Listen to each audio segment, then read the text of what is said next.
शुरू करते हैं। राजस्थान शिक्षक पात्रता परीक्षा पेपर 1 के लिए हिंदी के पेडागोजी के इम्पोर्टेंट क्वेश्चन। तो पहला क्वेश्चन है, भाषा दक्षता का प्रारंभिक कौशल है, यानी कि भाषा के 3 कौशल हैं, उनमें से जो प्रारंभिक यानी सबसे पहला कौशल कौन सा है? ए सुनना, बी बोलना, सी पढ़ना और डी लिखना। तो आपका राइट आंसर है सुनना, यानी सुनना कौशल सबसे पहले इस्तेमाल किया जाता है। बच्चा सबसे पहले सुनना सीखता है, उसके बाद बोलना सीखता है, फिर पढ़ना सीखता है और फिर क्या है, लिखना सीखता है। तो सबसे पहला जो प्रारंभिक कौशल है वो है आपका सुनना।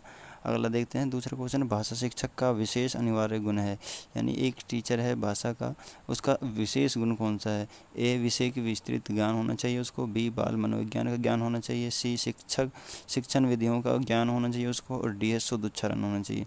तो सबसे अनिवार्य जो गुण है एक शिक्षक का वो शुद्ध उच्चारण होना चाहिए लैंग्वेज का, यानी भाषा का शुद्ध उच्चारण ही भाषा शिक्षक का सबसे अनिवार्य गुण है।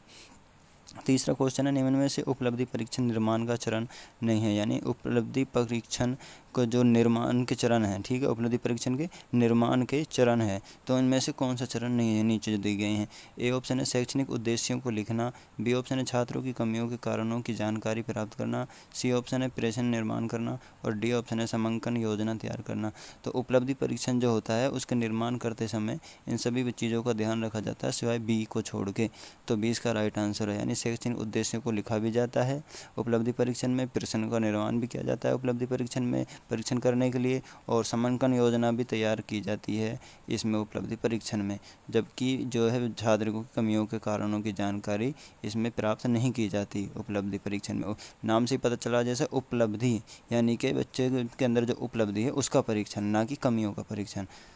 अगला देखते हैं, चौथा क्वेश्चन है, भावनात्मक पक्ष के मापन हेतु उपयुक्त मापनी है। भावात्मक पक्ष के मापन हेतु उपयुक्त मापनी कौन सी है? व्यक्तित्व मापनी, अभिवृत्ति मापनी, उपलब्धि मापनी, प्रायोगिक मापनी, प्रायोगिक परीक्षण। तो आपका राइट आंसर है बी अभिवृत्ति मापनी, यानी भावात्मक जो पक्ष है उसके मापन के लिए जो उपयुक्त मापनी है वो अभिवृत्ति मापनी है। व्यक्तित्व भावनात्मक से जुड़ा हुआ नहीं है, उपलब्धि ये भी भावनात्मक नहीं है, प्रायोगिक जो प्रयोग किया जा रहा है वो भी भावनात्मक नहीं है, जबकि अभिवृत्ति जो है वो भावनात्मक पक्ष से जुड़ी हुई है और अभिवृत्ति मापने द्वारा ही इसको मापा जाता है। पांचवा क्वेश्चन देखते हैं, नर्सरी तथा प्राथमिक स्तर पर कविता शिक्षण की सर्वश्रेष्ठ प्रणाली कौन सी है? यानी कि नर्सरी कक्षा और प्राथमिक स्तर यानी 5वीं कक्षा तक कौन सी कविता शिक्षण की सबसे अच्छी प्रणाली है? कविता का शिक्षण करना तो किसके माध्यम से सबसे अच्छे तरीके से किया जा सकता है? गीत तथा नाट्य प्रणाली के माध्यम से, सी ऑप्शन है प्रश्नोत्तर या खंडान्वयन प्रणाली, बी ऑप्शन आपका शब्दार्थ कथन प्रणाली और डी ऑप्शन है व्याख्या प्रणाली। तो आपका राइट आंसर है ए, यानी गीत और नाट्य के माध्यम से सर्वश्रेष्ठ तरीके से कविता का शिक्षण किया जा सकता है प्राथमिक और नर्सरी कक्षाओं में। छठा क्वेश्चन है, भाषा कौशल क्या है? शिक्षण कराना, बी है आपका अधिगम कराना, सी है अनुदेशन कराना, डी है दक्षता प्राप्त करना। तो भाषा कौशल जो है वो है दक्षता प्राप्त करना, यानी सुनना, बोलना, पढ़ना, लिखना, इसमें दक्षता प्राप्त करना ही क्या है? भाषा कौशल है।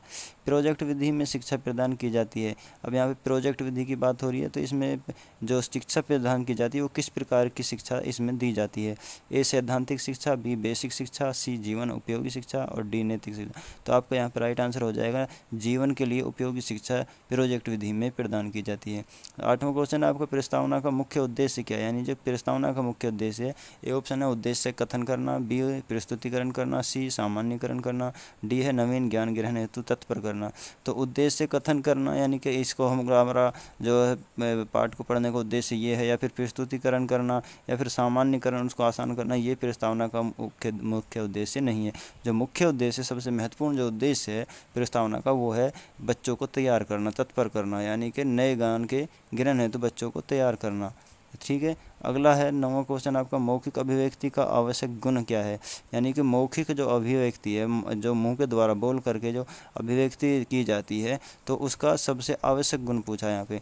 ए गतिशीलता, बी भावोत्पादकता, सी ग्राह्यता और डी है उच्चारण की शुद्धता। तो इसमें सबसे राइट आंसर आपका बेहतर आंसर, सबसे उच्च आवश्यक गुण जो है वो है उच्चारण की शुद्धता। यानी कि जब हम शुद्ध तरीके से उच्चारण करेंगे तो सामने वाला बहुत आसानी से हमारी बात को समझ जाएगा। 10वां क्वेश्चन है मूल्यांकन का क्षेत्र परीक्षा से होता है। तो मूल्यांकन के जो होता है, जो मूल्यांकन का क्षेत्र है, जो व्यापक क्षेत्र है, वो कैसा क्षेत्र है, एक व्यापक क्षेत्र है मूल्यांकन का।